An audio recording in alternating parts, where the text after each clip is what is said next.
সংবিধানের দোহাই দিয়ে শেখ হাসিনা কবি নজরুল ইসলাম হলকে ইসলামকে কেটে দিয়ে নজরুল হল বানিয়েছিল। এই ৭২ সংবিধানের দোহাই দিয়ে শেখ হাসিনা সলিমুল্লাহ মুসলিম হল থেকে মুসলিম শব্দ কেটে দিয়ে শুধু সলিমুল্লাহ হল লাগিয়েছিল, অথচ জগন্নাথ হলকে বলবৎ রেখে দিয়েছিল। হৃদয়ে রক্তক্ষরণ হয় বাংলাদেশের যারা পচা বুদ্ধিজীবী তথাকথিত পলিটিশিয়ান। আপনারা কি জানেন না এই ৭২ সংবিধান হচ্ছে সুবিধাবাদী দালালদের একটা দলিল, এটা কোনো জনগণের দলিল না, এটা আল কোরআনের দলিল না। আমি ৭২ সংবিধানের উপরে থুতু নিক্ষেপ করি মিয়া। যদি সরকারের হেডন থাকে আমাদেরকে গ্রেফতার করে দেখান। সরকারের সমালোচনা হবে তারেক রহমানের নাম ধরে হবে, কড়া ভাষায় সরকারকে সমালোচনা করব।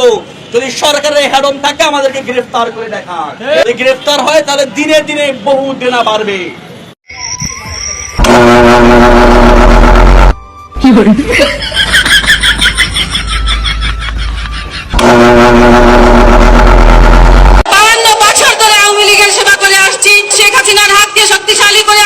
জাতীয় সংসদের সংরক্ষিত নারী আসনে বিএনপির মনোনয়ন পেয়েছেন গোপালগঞ্জের কাশিয়ানী উপজেলা আওয়ামী লীগের বন ও পরিবেশ বিষয়ক সম্পাদক সুবর্ণা ঠাকুর। এতে ক্ষোভে ফুঁসছেন বিএনপির ত্যাগী নেতাকর্মীরা।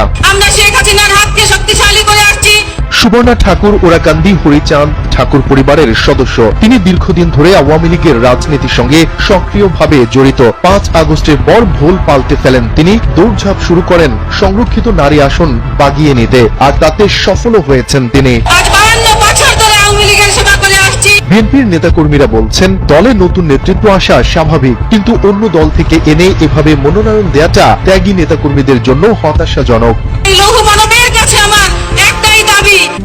RICL TMX যুগের পর যুগ স্থাপনা থাকে মজবুত।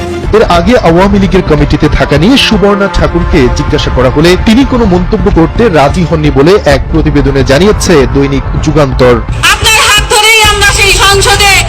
শফিকুল ইসলাম শান্ত, NTV।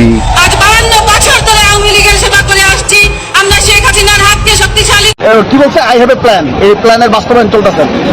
ও শালা চোর, এক সময় কারেন্ট দিছে, খাম্বা খাইয়া ফেলছে, এখন দেশ পুরোটা খাইবে। আর লজ্জা শরম সরকারি লোকের ন্যূনতম নাই, বিশেষ করে তারেক রহমানের তো নাই। কইছিলাম গণভোট বাতিল করিস না, এই জামাত ইসলামরে মাঠে নামাস না। গণভোট এবং জুলাই সনদ বাস্তবায়নের লক্ষ্যে আন্দোলনের দ্বিতীয় ধাপে 18 এপ্রিল থেকে 2রা মে পর্যন্ত টানা 15 দিনের কর্মসূচি ঘোষণা করেছে জামাত। এর মধ্যে 25শে এপ্রিল সারা দেশে গণ আন্দোলন ডাক দিয়েছে জামাত ইসলাম। ফেসিবাদী হতে চাও, এবার ঠেলা সামলাও।